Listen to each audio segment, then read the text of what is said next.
So today I want to discuss something that I believe is the biggest financial scandal in human history. Not one of the biggest. The biggest, and I say that with full confidence because when you see the numbers I am about to show you, when you understand where the money actually goes, you will realize that the American people have been robbed. Not figuratively, not metaphorically, robbed literally for decades.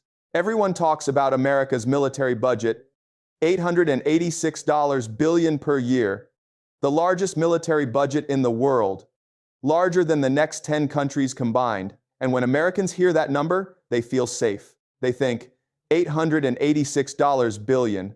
We must have the most powerful military on earth. Nobody can touch us. But here is the question nobody asks. Where does that money actually go? Not where does the Pentagon say it goes. Where does it actually go? Because those are two very different things. And the answer is going to make you furious, because the answer is that nobody knows. Not the Pentagon, not Congress, not the president, not the American people. Nobody knows where $2 trillion of American military spending has gone. It has simply disappeared. $2 trillion, vanished, unaccounted for. And nobody has been arrested. Nobody has been fired. Nobody has been held accountable. In any other country on earth, this would be called what it is, the greatest theft in human history. In America, it is called the defense budget. So let me walk you through this. First, I'm going to show you the documented evidence of the missing money. Not my opinion, the Pentagon's own audits. Second, I'm going to show you where the money actually goes. The contracts, the cost overruns, the revolving door between the Pentagon and defense contractors. Third, I am going to show you how this directly connects to why America is losing this war against Iran. And fourth, I am going to show you why no politician in America will ever fix this problem. Because the system is designed to be unfixable. Let us begin. First, the audit, because I want to start with facts. Hard, documented, undeniable facts. In 1990, the United States Congress passed a law called the Chief Financial Officers Act. This law required every federal agency, including the Department of Defense, to undergo an independent financial audit every year. Every agency, every year. The purpose was simple: account for the taxpayers' money. Show where it goes. Prove that it was spent legally and appropriately. Every other federal agency complied. The Department of Agriculture passed its audit. The Department of Commerce passed its audit. The Department of Education passed its audit. Even the Department of Homeland Security, which was created after 9/11 and had enormous growing pains, eventually passed its audit. The Department of Defense, the Pentagon has never passed an audit. Never, not once, in 34 years. The largest single expenditure of the United States government, $886 billion per year, has never been able to account for where its money goes. Let me say that again, because I want you to absorb this. For 34 years, the Pentagon has been legally required to show where it spends taxpayer money. And for 34 years, it has failed. Every single year. Failed. The Pentagon did not even attempt its first audit until 2018. 28 years after the law was passed. And when it finally did attempt an audit, it failed. Catastrophically, the auditors found that the Pentagon's financial records were so disorganized, so incomplete, so riddled with errors that they could not even determine how many assets the Pentagon owned, where those assets were located, or how much had been spent on them. And the number that came out of these failed audits, the number that should have led to criminal investigations, congressional hearings, and mass firings, $2.3 trillion in unsupported adjustments. That is the Pentagon's own language. Unsupported adjustments. It means $2.3 trillion in transactions that cannot be explained, cannot be documented, cannot be traced to any specific purchase, contract, or expenditure. $2.3 trillion. That is not a rounding error. That is not an accounting mistake. That is more than the entire GDP of India, more than the entire GDP of France, more than the entire GDP of the United Kingdom. Gone, unaccounted for, and nobody has been held responsible. Now, some defenders of the Pentagon will say, well, this does not mean the money was stolen. It just means the accounting systems are outdated, the records are messy. The Pentagon is a large organization. And to that I say, exactly. That is exactly the point. The Pentagon has had 34 years and hundreds of billions of dollars in IT upgrades to fix its accounting systems, and it has not done it. Why? Because messy accounting is not a bug, it is a feature. You cannot steal what you cannot track. And the Pentagon's financial system is deliberately designed, to be untrackable. Now, let me show you where the money that can be tracked actually goes. Because even the money we can see is scandalous. The defense budget breaks down roughly like this. About 25% goes to military personnel, salaries, benefits, housing.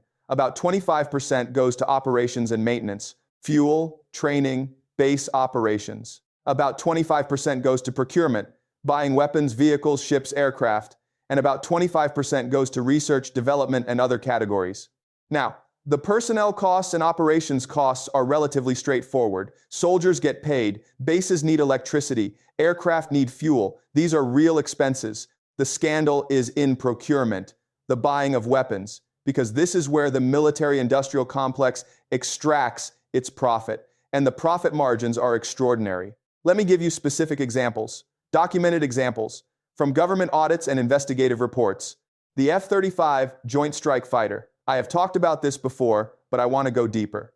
The F-35 program was originally estimated to cost $233 billion in total. Today, the estimated lifetime cost is $1.7 trillion. That is a cost overrun of over 600%. 600%. In any private business, a 600% cost overrun would result in someone being fired. In the Pentagon, it results in more funding. But here is the detail that nobody discusses. Lockheed Martin, the primary contractor for the F-35, operates on what is called a cost-plus contract. This means that Lockheed Martin is guaranteed a profit margin on top of whatever the program costs. If the program costs more, Lockheed Martin makes more money. Read that again.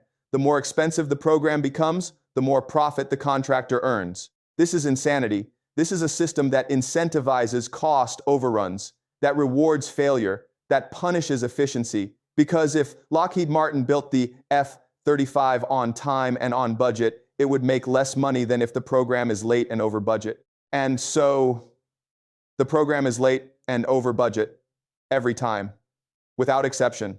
The Boeing KC-46 tanker aircraft. This is a refueling plane. Its job is to fly around and refuel other aircraft mid-flight. Not exactly cutting-edge technology. We have been doing aerial refueling since the 1950s. The original contract was for $4.9 billion for 179 aircraft. The current estimated cost, over $7 billion, and the aircraft still has serious defects. Its remote vision system, which allows the operator to see the refueling boom, produces blurred and distorted images. The aircraft has been restricted from refueling certain types of aircraft because of safety concerns. $7 billion for a tanker that cannot safely refuel all aircraft. And Boeing has received billions in additional payments for fixes that should have been included in the original contract.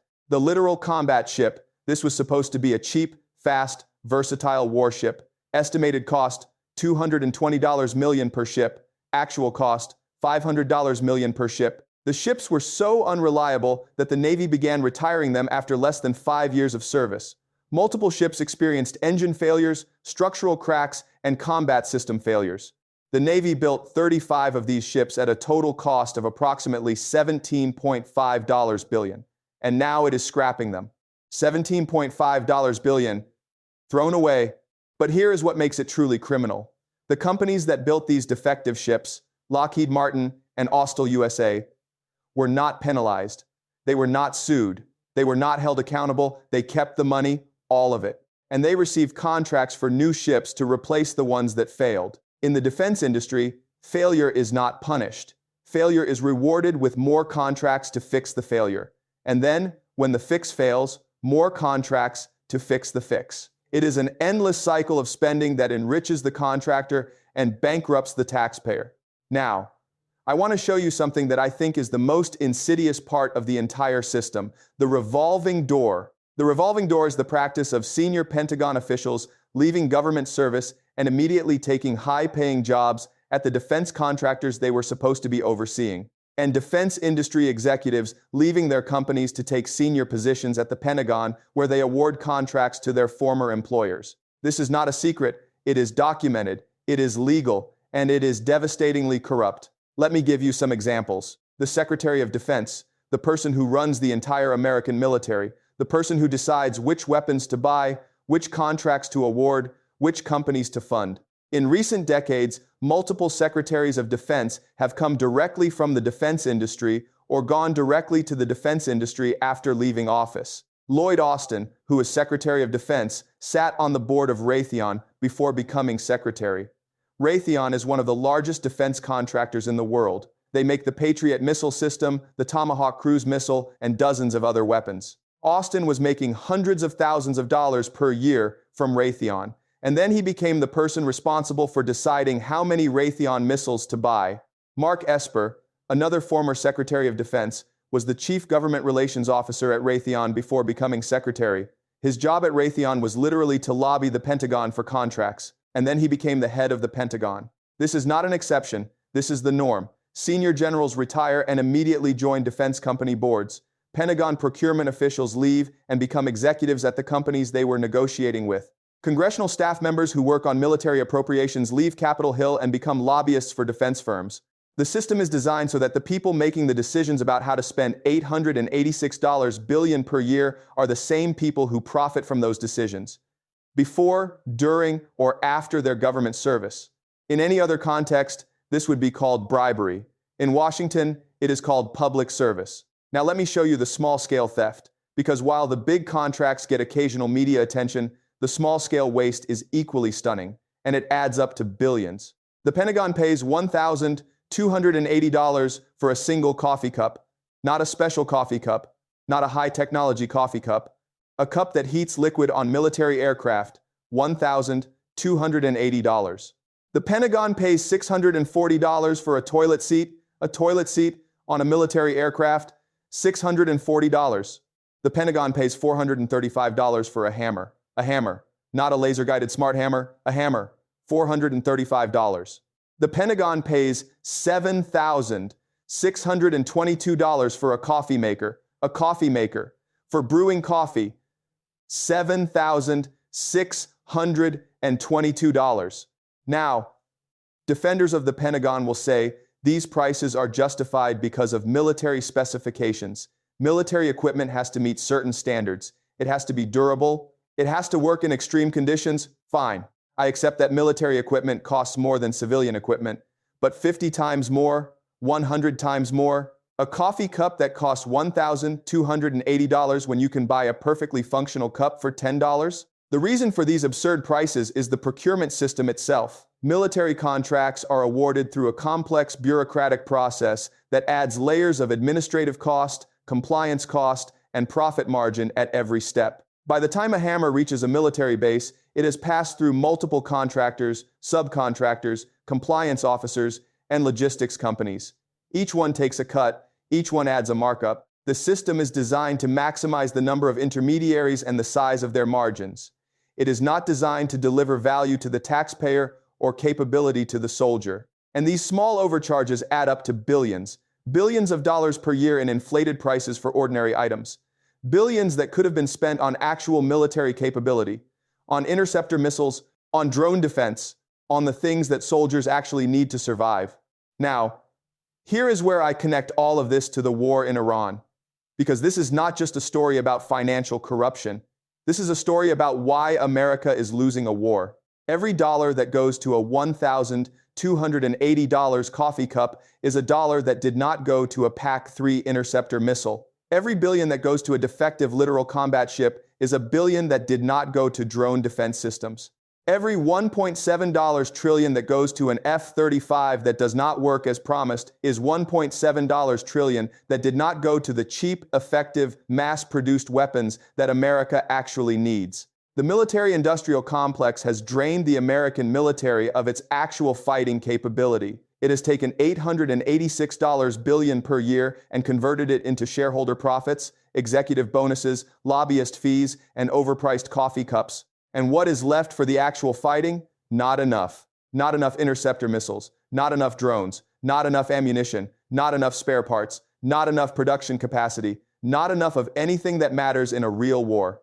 America spends more on its military than the next 10 countries combined, and it is running out of missiles in 2 weeks against Iran. That tells you everything you need to know about where the money goes. Iran spends approximately $25 billion per year on its military, about 3% of what America spends. And Iran has enough drones, missiles, and asymmetric capabilities to fight this war for months, perhaps years, because Iran's military spending goes to weapons, actual weapons, cheap, effective, mass-produced weapons that work. Iran does not have a military-industrial complex. Iran has a military, and there is a very important difference. America's military exists to serve the defense industry. Iran's military exists to defend Iran. And in a war, the military that exists to actually fight will always outperform the military that exists to generate revenue. Now, I want to show you why this problem cannot be fixed. And this is perhaps the most depressing part of the entire analysis. Because some of you are thinking, well, just fix the system, elect better politicians, reform the procurement process, hold contractors accountable. And I wish it were that simple. But it is not. And here is why. The defense industry spends more on lobbying than any other industry in America. In 2024 alone, the top 5 defense companies spent over $60 million on lobbying. That does not include campaign contributions. That does not include political action committees. That does not include the dark money that flows through nonprofit organizations and think tanks. Every member of Congress who sits on the Armed Services Committee or the Appropriations Committee receives campaign contributions from defense contractors. Every single one. Republican and Democrat, there is no partisan divide on this issue. Both parties feed from the same trough. And here is the mechanism that makes it impossible to cut. Defense contracts are deliberately spread across as many congressional districts as possible. The F-35 program has suppliers in 45 out of 50 states. This is not efficient manufacturing. This is political insurance. Because if the F-35 has suppliers in 45 states, then 90 senators have constituents whose jobs depend on the F-35 program. And no senator will vote to cut a program that employs voters in their state. This is why the F-35 program continues despite being $1.5 trillion over budget. This is why the littoral combat ship program continued despite producing ships that do not work. This is why the Pentagon budget grows every year despite never passing an audit. The system is designed to be unfixable. The money flows to the contractors. The contractors hire the lobbyists. The lobbyists fund the politicians. The politicians approve the budget. The budget flows to the contractors. And the cycle repeats. Year after year, decade after decade, and anyone who tries to break the cycle is destroyed. Politicians who question military spending are accused of being weak on defense. Generals who challenge procurement decisions are passed over for promotion. Whistleblowers who expose waste are fired, harassed, or prosecuted. The system protects itself like a living organism, like a parasite that has attached itself to the body of American democracy and will not let go. Now, let me give you the historical perspective, because this pattern of military corruption leading to military defeat is not new. The Roman Empire. In the late Roman Empire, the military became increasingly dependent on mercenaries and private contractors. Roman generals became more interested in personal wealth than military effectiveness. Military equipment was produced by corrupt contractors who cut corners and delivered inferior products. Roman soldiers went into battle with substandard weapons and armor. And when the barbarians came, the Roman military could not stop them. Not because Rome lacked resources. Rome was still enormously wealthy, but because the resources were being siphoned by the military-political complex of the late empire, the money went to corruption instead of capability, and the empire fell. The Ottoman Empire. In the 18th and 19th centuries, the Ottoman military became corrupted by a system of patronage and profiteering. Military contracts were awarded based on political connections rather than capability. Officers bought their commissions rather than earning them through merit. Equipment was outdated because modernization would threaten the existing patronage networks. And when the Ottoman Empire faced modern European armies, it was repeatedly defeated. Not because the Ottomans lacked soldiers or resources, but because the system was designed to enrich insiders rather than fight wars. The empire collapsed. The Soviet Union. The Soviet military-industrial complex consumed approximately 25% of Soviet GDP. Enormous resources poured into weapons production, but the system was riddled with corruption, falsified reports, and phantom production numbers. Factories reported producing weapons that did not exist. Generals reported readiness levels that were fictional. The entire system was built on lies. And when the Soviet Union needed to fight in Afghanistan, the reality caught up with the lies. Equipment failed. Supplies ran short. The Afghan War exposed the hollowness of Soviet military power, and within a decade, the Soviet Union collapsed. America is following exactly the same path. An enormous military budget consumed by corruption and profiteering, a system that reports readiness levels that are fictional, a military that looks powerful on paper but cannot sustain a real war, equipment that costs fortunes and does not work, leaders who prioritize careers and contracts over capability and truth. The pattern is clear. Military corruption leads to military hollowness. Military hollowness leads to military defeat. Military defeat leads to imperial collapse. Rome, the Ottomans, the Soviets, and now, America. So let me bring this all together, because I want you to understand the complete picture. America spends $886 billion per year on its military. The Pentagon has never passed an audit. $2.3 trillion is unaccounted for. Defense contractors operate on cost-plus contracts that reward failure. The revolving door ensures that the people overseeing spending are the same people profiting from it. Weapon systems cost 600% more than estimated and arrive decades late with hundreds of unresolved defects. Ordinary items cost 50 to 100 times more than their civilian equivalents. The lobbying system makes reform impossible, and whistleblowers are destroyed. The result? A military that is the most expensive in history and cannot produce enough missiles to fight for more than 2 weeks. A military that retreats from $50,000 drones. A military that has $13 billion aircraft carriers that run away.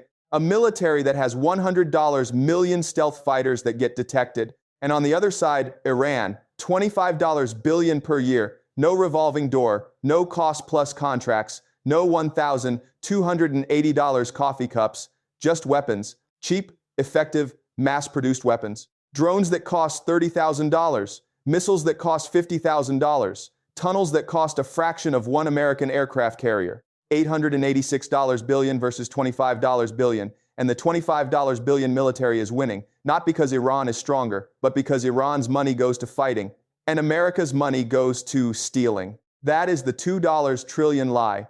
The lie that $886 billion buys you the most powerful military in the world. It does not. It buys you the most expensive military in the world, and there is a very important difference between the most powerful and the most expensive. Iran understands that difference. The American people are about to learn it. Let me leave you with one number: $2.3 trillion, unaccounted for. Enough to have built 575,000 PAC-3 interceptor missiles. Enough to have won this war before it started. Enough to have protected every American base, every American ship, every American soldier. But that money is gone. Nobody knows where it went, and nobody ever will. Because the system is designed that way. And the soldiers, the sailors, the men and women in uniform who believed that their country had their back, they are now discovering that their country spent the money on executive bonuses and $640 toilet seats instead. That is the $2 trillion lie. Okay, I think that is enough for today. Was this interesting? Good. Was this clear? Good. I will see you in the next class.